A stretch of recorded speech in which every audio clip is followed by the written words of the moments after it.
It was the phone call that ended my life, or so he thought. I was sitting at my desk buried in tax files when my husband Daniel's number flashed on the screen.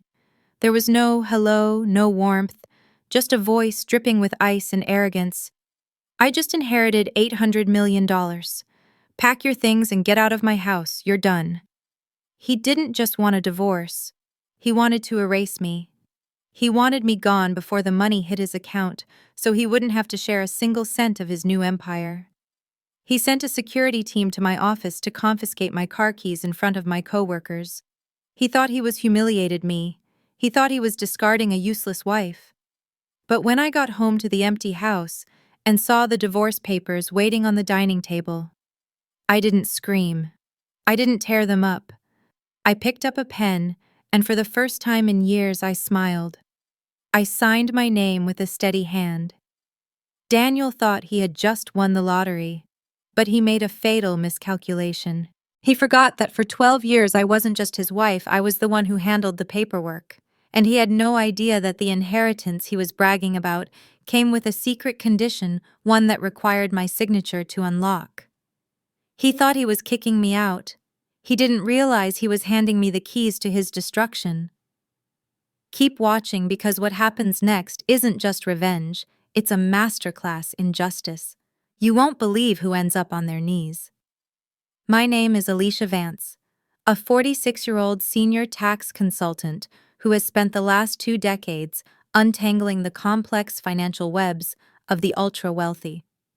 I built my career and my life on the principles of precision discretion and absolute loyalty, believing that a marriage was a partnership that required the same rigorous honesty as a balanced ledger. I was about to learn in the most public and humiliating way possible that my husband Daniel viewed our 12 years together not as a partnership but as a transaction he was finally ready to close.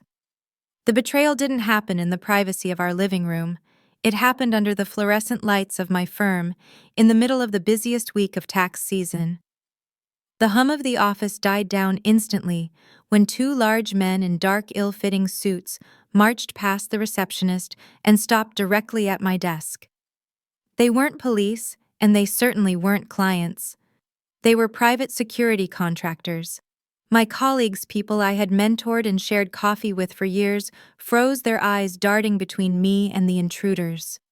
The lead guard dropped a cheap cardboard box onto my meticulous paperwork, the sound echoing like a gunshot. "Mr. Sterling has authorized the immediate recovery of all company assets," the guard announced, his voice booming with unnecessary aggression. "That includes the keys to the Mercedes, the corporate credit cards, and the cell phone. Hand them over, ma'am." My face burned with a heat that had nothing to do with the temperature of the room. This was theater. Daniel wanted an audience. As I silently placed my car keys into the guard's open palm, the landline on my desk rang. I knew who it was before I picked it up. "Did you get my message?" Daniel's voice wasn't apologetic. It was euphoric, vibrating with a manic energy I hadn't heard in years. "Uncle Arthur is dead, Alicia. It's done. $800 million. It's all mine." I stared at the wall, gripping the receiver. "Is this necessary, Daniel?" The security guards. "I'm clearing the deck." He sneered, the cruelty in his voice sharp and deliberate. "I'm starting a new life, a life that fits my tax bracket. You don't fit anymore. Pack your personal trash and get out of my house. The locks change at midnight." The line went dead before I could speak, leaving me holding the phone, while 20 pairs of eyes watched the company assets being marched out the door. I took a taxi home, a final indignity, and walked into the silence of the house I had managed, cleaned, and paid for during Daniel's numerous failed business ventures. He wasn't there to face me. He was a coward who preferred to strike from a distance. Instead, the divorce papers were waiting in the center of the dining table, weighing down a stack of unpaid bills he had ignored for months. I sat down and read them with the cold, analytical eye of a forensic accountant. It was a quickie divorce settlement drafted with haste. He was offering me absolutely nothing except total freedom from his current debts. The strategy was transparent: in our state, inheritance is separate property, but if commingled with marital funds, it becomes divisible. Daniel was terrified that if he didn't sever the legal tie before the 800 million hit his account, I would be entitled to half. He was rushing to cut me loose to protect a fortune he didn't even have yet. I didn't cry. Tears are for people who have lost something valuable, and I realized in that moment that I wasn't losing a husband. I was losing a liability. I picked up his pen and signed the papers with a terrifying calmness. I left the document right where he would find it, whispering to the empty room, "I hope you read the fine print of your new life as carefully as I read these papers." As I packed my modest suitcases, carefully folding the clothes I had bought with my own salary, I knew exactly what Daniel was doing across town. I knew the probate laws of this state better than he did. An estate of that magnitude takes a minimum of 30 days to clear federal banking regulations and anti-money laundering checks. The money wasn't in his account yet. But Daniel, blinded by greed and arrogance, wouldn't wait. He was out there right now, celebrating a victory he hadn't secured. I knew he was visiting high-risk lenders, taking out massive bridge loans with predatory interest rates, using the inheritance notification letter as collateral. He was likely signing a lease on a penthouse, putting a down payment on a yacht, and buying a diamond ring for the mistress he thought he had kept hidden. He was spending millions he didn't physically possess, building a skyscraper on a foundation of quicksand. Daniel thought he had signed me out of his future, but he had no idea that by rushing the divorce, he had just walked blindly into a trap set years ago by a dead man. The first night in my new apartment, the silence was absolute, a stark and welcome contrast to the chaos Daniel had unleashed upon my life. I had rented a one-bedroom unit on the quiet side of town, a place that smelled of lemon polish and fresh paint rather than the stale pretension of the mansion I had just left. My life shrank down to the essentials: a capsule wardrobe, a single set of dishes, and my laptop. While I spent my evenings organizing my forensic accounting files and drinking tea from a mug that cost $3, Daniel was busy turning his life into a garish spectacle for the entire city to witness. I didn't have to look for news of him. It was unavoidable. The local gossip columns and social media feeds were saturated with grainy photos of him hosting lavish, pre-celebration parties at exclusive clubs, surrounded by hangers-on who smelled the blood in the water. He was driving a brand new Ferrari he couldn't possibly have paid for in cash yet, and on his arm was a woman young enough to be his daughter, wearing a diamond that caught the light with an almost vulgar intensity. He was living loud, fueled by the intoxicating promise of a wire transfer that was still weeks away, racking up debt with the confidence of a man who believes he is untouchable. I went back to work with my head held high, ignoring the pitying glances from the receptionist and the whispered conversations that stopped abruptly when I entered the break room. I found comfort in the immutable laws of mathematics and tax codes. Numbers didn't lie, numbers didn't cheat, and numbers certainly didn't discard you after 12 years of loyalty. It was precisely 2 weeks after I had signed the divorce papers, on a Tuesday evening rainstorm that battered the windows of my small sanctuary, when a knock came at the door. A soaked courier stood there holding a thick waterproof envelope stamped with the wax seal of Sterling Holloway and Associates, Uncle Arthur's prestigious law firm. My heart hammered against my ribs as I signed for it, the weight of the package feeling substantial in my hands. I sat at my small kitchen table, using a steak knife to slice open the heavy linen paper, half expecting another legal threat from Daniel, or perhaps a final insult from his lawyers. Instead, a smaller cream-colored envelope slid out, bearing my name in handwriting that was shaky but unmistakably familiar. It was a letter from Uncle Arthur, written just days before he passed. Dear Alicia. It began, the ink slightly smudged, as if he had paused to gather his strength. If you are reading this, then Daniel has likely already shown his true colors. He is my nephew by blood, but he is a fool by nature. I watched you for 12 years, Alicia. I saw who balanced the books, who kept the peace, and who actually had the spine to run the family. I am leaving the money to him because the law compels me to care for kin, but I am not handing a loaded gun to a child. I am leaving the money to him, but I am leaving the brakes to you." My breath caught in my throat as I read the words again, tears finally pricking at the corners of my eyes. Not from sadness, but from the overwhelming vindication of being seen, truly seen, by the one man in that family who mattered. Beneath the letter was a sleek black USB drive and a printed document titled "The Sterling Family Trust, Governing Articles." I opened my laptop with trembling fingers and plugged in the drive. A secure portal launched, demanding a biometric scan, which to my shock accepted my fingerprint via the trackpad data Arthur must have collected years ago when I helped him update his estate planning, a Trojan horse I hadn't even recognized at the time. The screen flooded with data displaying the staggering balance of $800 million sitting in a holding account. But it was the governance tab that made the room spin. There, in black and white, was my name listed not as a beneficiary, but as the guardian trustee, an irrevocable appointment made 5 years prior. I pulled the physical document closer to verify what I was seeing on the screen. The clause was ironclad. Any withdrawal exceeding $10,000 requires the dual signature of the beneficiary and the guardian trustee. I sat back, the air leaving my lungs in a rush. It went deeper. The document outlined my fiduciary duty, a legal obligation that gave me the absolute authority to veto any expenditure I deemed wasteful, immoral, or detrimental to the longevity of the trust. I wasn't just a signatory, I was the gatekeeper. I looked at the date on the screen. The funds were scheduled to vest and become accessible in exactly 14 days. Daniel believed that on that day, the bank vault would swing wide open for him. He had no idea that the vault had a second lock, and I was the only one holding the key. A dark, cold realization settled over me. I could call him right now. I could warn him to stop spending, to stop digging a hole with high-interest bridge loans that required a balloon payment he couldn't make without my approval. But I thought of the way he had sneered at me on the phone, the way he had stripped me of my car, my dignity, and my home. I closed the laptop slowly. I wouldn't tell him.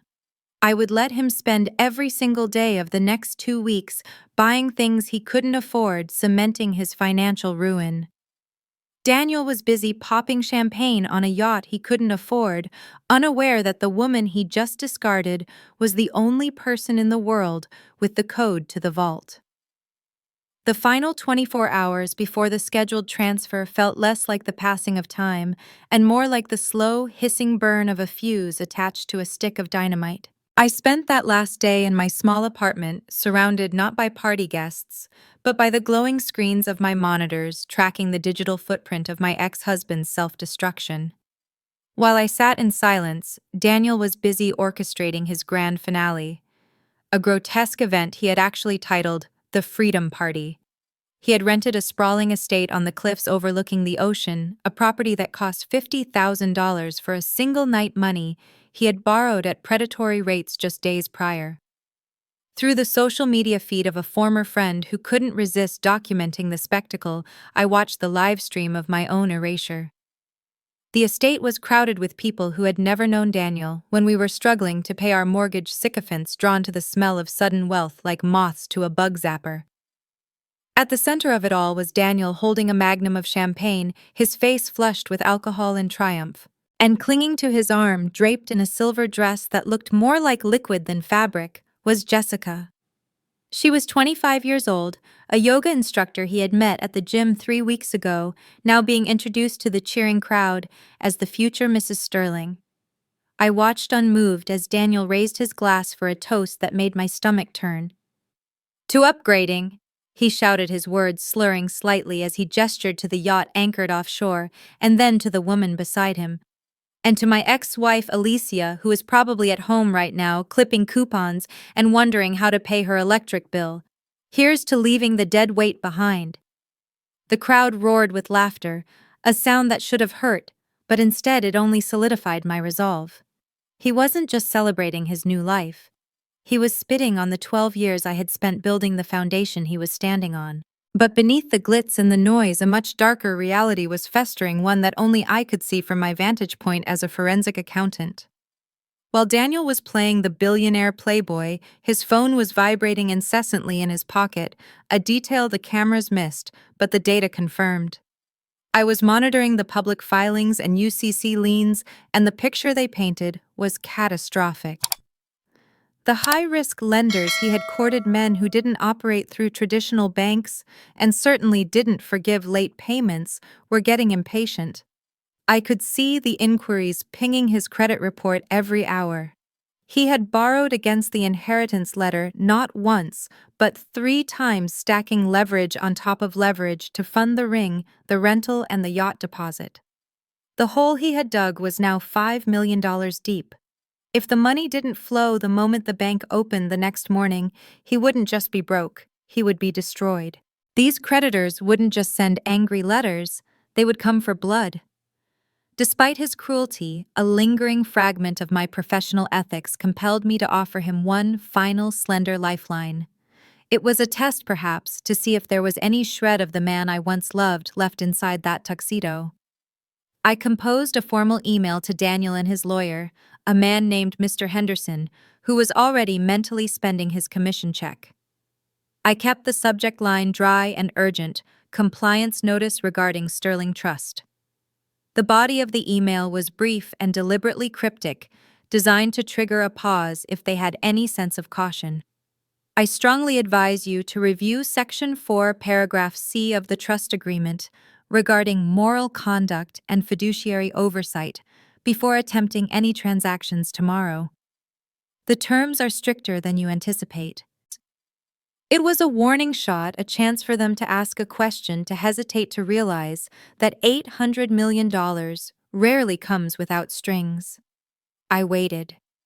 10 minutes later, the reply came not from the lawyer but from Daniel himself. It was a screenshot of my email with a clown emoji pasted over it, followed by a text message that read, "Nice try, Alicia. Stop being jealous.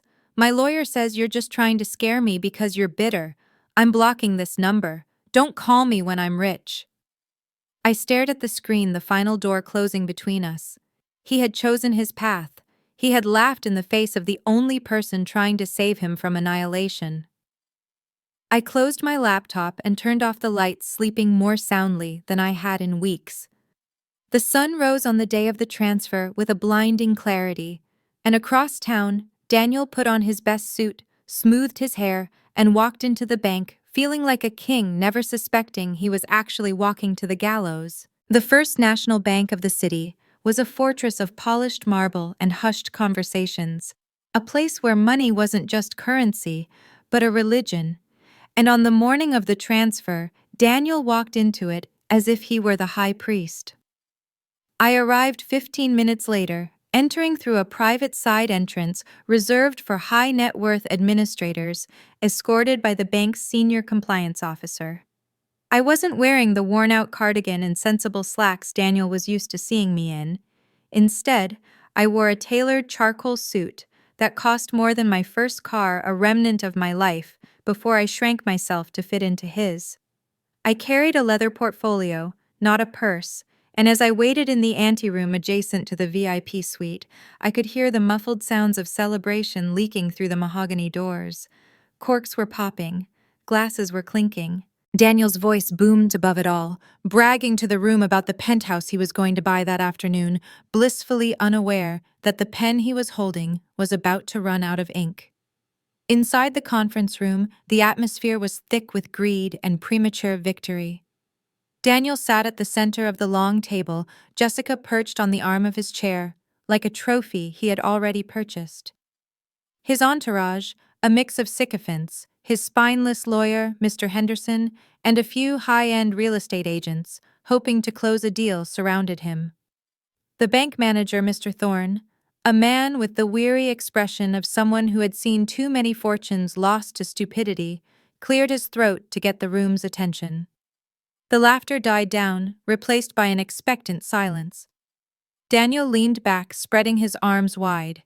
"Well, where's the check, Thorne? Or do I just swipe my card?" Mr. Thorne didn't smile. He adjusted his glasses and looked down at the tablet in front of him. "Mr. Sterling, the funds are indeed in the holding account. However, as per the irrevocable terms of your late uncle's trust, the final release requires dual biometric authorization. Daniel frowned, confused. Biometric, you mean a fingerprint? Fine, bring the scanner. Mr. Thorne shook his head slowly. Not just yours, sir. The trust stipulates that the funds can only be unlocked with the concurrent thumbprint of the guardian trustee. The guardian who, Daniel laughed, looking at his lawyer. What is he talking about? Uncle Arthur didn't have a guardian. It was then that Mr. Thorne pressed a button on the intercom and nodded toward the side door. The guardian trustee is here now. The heavy mahogany doors swung open silently. I stepped into the room. The effect was immediate and absolute. The air seemed to leave the space. Daniel's smile froze, then curdled into a look of utter bewilderment. Jessica looked me up and down, confused by the presence of this sharp, formidable woman, who looked nothing like the dowdy ex-wife Daniel had described. I didn't say a word.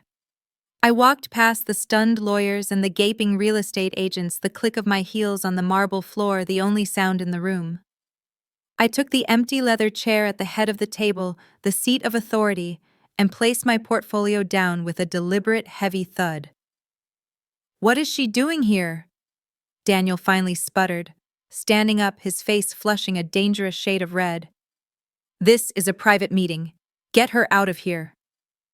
Mr. Henderson, his lawyer, was flipping frantically through the trust documents I had emailed him the night before the email he had ignored. His face went pale. Daniel, Henderson whispered, his voice trembling. Sit down. She's the trustee. It's in the bylaws. She controls the signature. Daniel looked from the lawyer to me, his eyes bulging. You control my money. It's not your money, Daniel, I said, my voice calm, projecting the cool authority of a judge delivering a verdict. It's the Sterling Family Trust, and currently you are merely a conditional beneficiary. Daniel slammed his hand on the table. I don't care what you call it, sign the damn release. I have people waiting to be paid. I have a deposit on the yacht due at noon. He pointed a shaking finger at the scanner. Put your thumb on that machine, Alicia, now. I looked at him, really looked at him, and saw not a husband, but a desperate, drowning child. I opened my portfolio. I didn't take out a pen. I took out a file folder labeled Due Diligence and spread 5 high-resolution photographs across the polished table. They were screenshots from his freedom party the night before, showing him dousing the crowd in champagne, and more importantly, copies of the lien notifications from the predatory lenders he had borrowed from. As guardian trustee, I began reciting the clause from memory.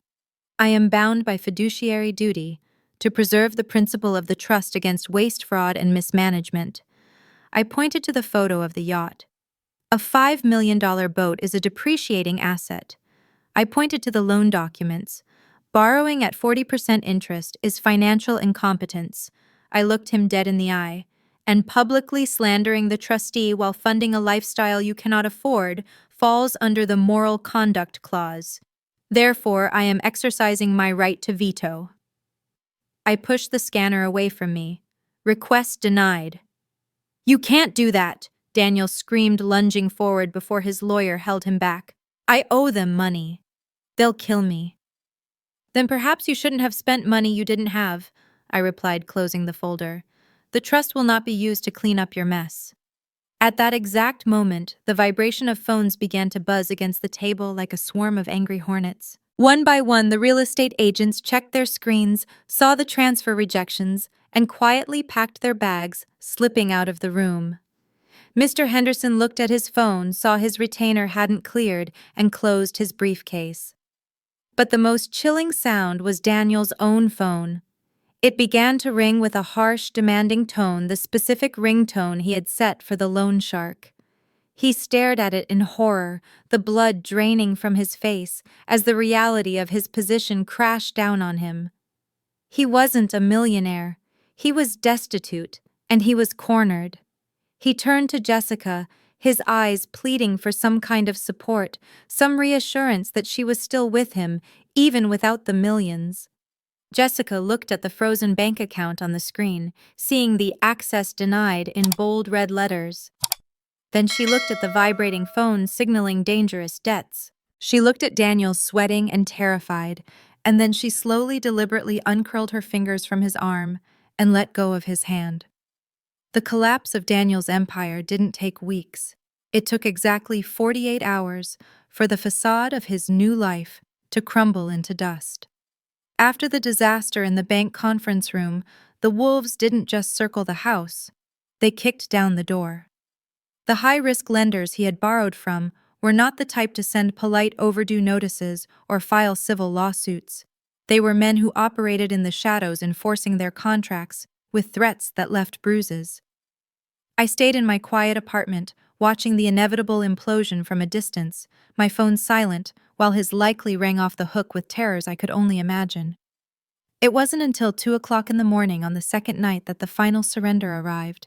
There was a frantic, desperate pounding on my door, a sound so stripped of dignity that I knew instantly who was on the other side. When I opened the door, the man standing in the hallway bore little resemblance to the arrogant playboy who had sipped champagne 48 hours earlier. Daniel was disheveled, his eyes bloodshot and rimmed with dark circles, his designer suit rumpled and stained with sweat. He looked like a man who hadn't slept in days because he was too afraid to close his eyes. He didn't storm in, he collapsed. He fell to his knees on my cheap entryway rug, gripping the hem of my bathrobe like a drowning man clutching a piece of driftwood. He was weeping harsh, racking sobs that shook his entire frame. "They're going to kill me, Alicia." He choked out, his voice thick with panic. "2 men followed me to the hotel. They said if I don't have the interest payment by Friday, they'll break my legs. Please, I don't want to go to prison, I don't want to die." I looked down at him, searching for any flicker of the husband I had once adored, but all I saw was a stranger who had gambled his soul and lost. There was no triumph in seeing him this low, only a cold, clinical satisfaction that the scales of the universe were finally balancing. I stepped back, forcing him to release my robe, and walked into the kitchen to put on the kettle. "Get up, Daniel," I said, my voice steady. "You're ruining the rug." He scrambled to his feet, following me like a beaten dog, wiping his nose on his sleeve. He sat at my small kitchen table, the same table where I had read Uncle Arthur's letter, and waited for me to speak, his hands trembling violently. "I will not give you $5 million to flush down the toilet." I began pouring 2 cups of tea.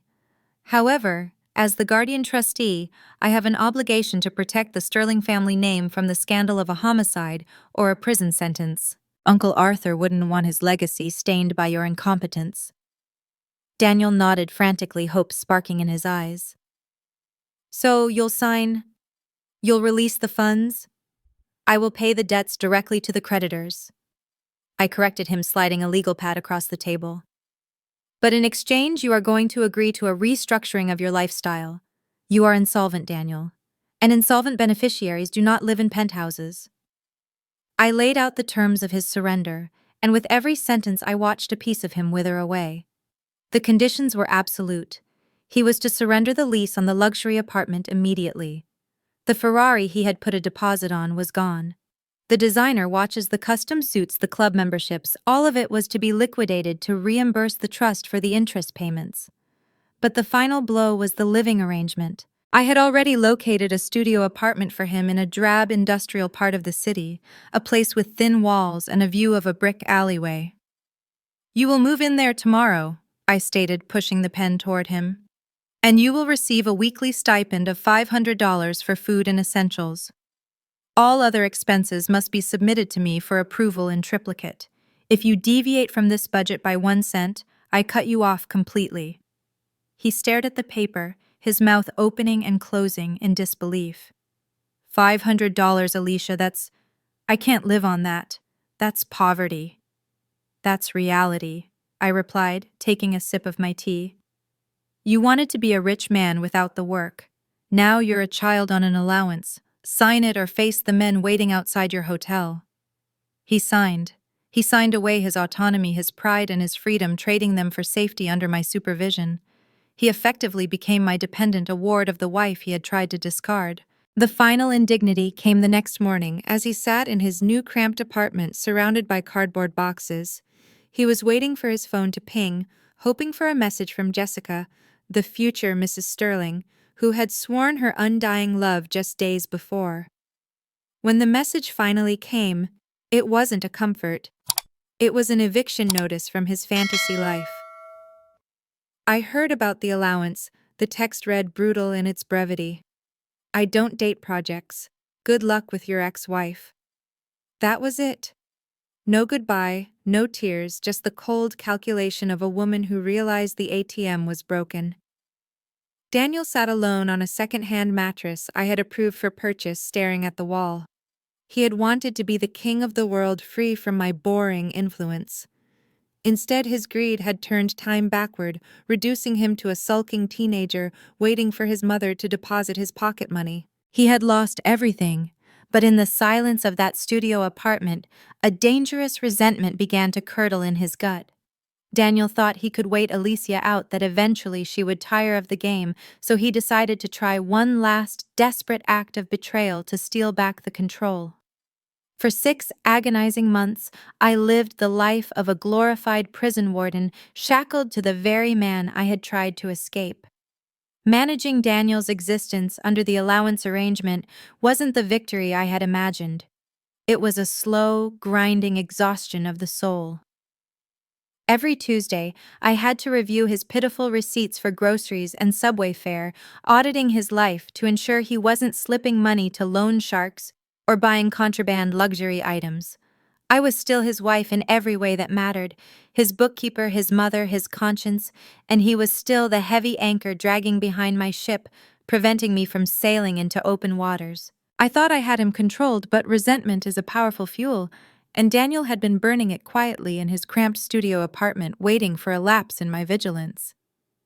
The betrayal didn't come with a bang, but with a clumsy, desperate scratch of a pen that landed on my desk on a rainy Tuesday morning. I was reviewing the monthly bank statements for the trust. When I saw it, a digital transfer request for $50,000, ostensibly for emergency medical expenses, authorized by a signature that looked remarkably like mine, but with a slight tremor at the peak of the A that I never made. He had tried to forge my consent. It was a sloppy, amateurish attempt to bypass the protocols, a criminal act born of pure entitlement and stupidity. He hadn't learned humility, he had only learned to hide his greed better.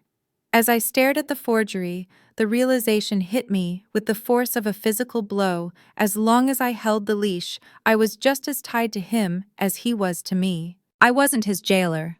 I was his fellow inmate serving a life sentence of supervising a grown man who refused to grow up. If I wanted my life back, my real life, I didn't need to control him. I needed to cut the cord entirely. I didn't call him to scream. I didn't summon him to my office for a lecture. Instead, I called Mr. Thorne at the bank and initiated the nuclear option, a dormant provision in Uncle Arthur's trust known as the dissolution clause. 3 days later, we stood in the hushed oak-paneled courtroom of the probate district. Daniel arrived looking hopeful, perhaps thinking I was finally tired of the game, and was there to increase his stipend. He wore a cheap suit that didn't fit his eyes, darting nervously between me and the judge. He had no idea that I wasn't there to loosen the knot. I was there to burn the rope. Your Honor, I addressed the court, my voice ringing clear and steady. As guardian trustee, I present evidence Exhibit A, a fraudulent transfer attempt made by the beneficiary. I handed the forged document to the bailiff. Daniel stiffened his face, draining of color. Under Article 9, Section D of the Sterling Trust, I continued, if the beneficiary proves himself incorrigibly unfit through acts of fraud or criminal intent, the trustee is empowered to invoke immediate dissolution. The judge, a stern woman who had seen enough family squabbles to know a tragedy when she saw one, reviewed the evidence over her spectacles. And what is your recommendation for the disposition of the assets, Ms. Vance? Daniel leaped to his feet. Disposition. What is she talking about? That's my money. You can't take it. Sit down, Mr. Sterling, the judge snapped. I turned to look at him one last time. There was no anger in my heart anymore, only a profound sense of release. It was never your money, Daniel. It was a test, and you failed. I turned back to the judge. Your Honor, in accordance with the charitable remainder provisions, I move to liquidate the entire asset base, $795 million, and distribute it equally among the St. Mary's Home for Orphans, the City Women's Shelter Network, and the National Foundation for Financial Literacy. The silence that followed was absolute, broken only by the sharp intake of Daniel's breath. He looked as if he had been shot. "No," he whispered, the sound scraping out of his throat. "No, you can't. That's $800 million. You're throwing it away." "I'm putting it where it will do good," I replied calmly. "I'm giving it to people who will appreciate the value of a dollar, something you never learned." The gavel came down with a sound like a thunderclap. Motion granted. The trust is dissolved. In that single second, the fortune evaporated from his grasp forever. He wasn't just broke, he was erased. The legacy he thought was his birthright was gone, scattered to the winds to feed the hungry and shelter the abused. I signed the final transfer orders right there on the clerk's desk, my hand steady, my signature bold and authentic. Daniel slumped in his chair, a hollow shell of a man watching the zeros vanish from his future. He had nothing left, no money, no wife, no status, and no future. I placed the pen down and walked toward the heavy double doors at the back of the courtroom. I didn't look back. I didn't need to see his face to know he was broken. I pushed open the doors and stepped out into the blinding afternoon sun. The air tasted sweeter, sharper. I walked past the news vans that were just arriving, ignoring their questions about the historic donation. I walked to the parking lot and unlocked my car, a sensible 4-year-old sedan that I had bought with my own salary, maintained with my own hands, and fueled with my own labor. I sat in the driver's seat and gripped the wheel, feeling a rush of euphoria that no amount of money could ever buy. I was not a billionaire. I would go back to work tomorrow. I would clip coupons and pay my bills and live a quiet life. But as I turned the key and the engine hummed to life, I felt lighter than air. I had finally severed the last link to a toxic man who had tried to bury me. He spent his life thinking money was power, but as he watched her drive away, he realized the truth too late. The ultimate power isn't controlling a fortune, it's having the strength to walk away from one. Alicia's decision to walk away from nearly $1 billion is one of the most controversial yet powerful choices a woman could make, proving that peace of mind is truly priceless and that dignity cannot be bought. Now, I want to turn this question over to you because I know you have strong opinions on justice and family. If you held the keys to that vault, would you have donated the fortune to charity to teach a final lesson? Or would you have kept the money for yourself and simply left Daniel behind in the dust? Please share your honest thoughts in the comments section below, because I read every single one, and I am truly curious to know what you would have done in her shoes. If this story of betrayal and ultimate redemption kept you on the edge of your seat, please take a moment to click that subscribe button right now so you never miss a new episode. We are dedicated to bringing you the most gripping and emotional stories every single day, and we would be honored to have you join our growing community of listeners who believe in justice.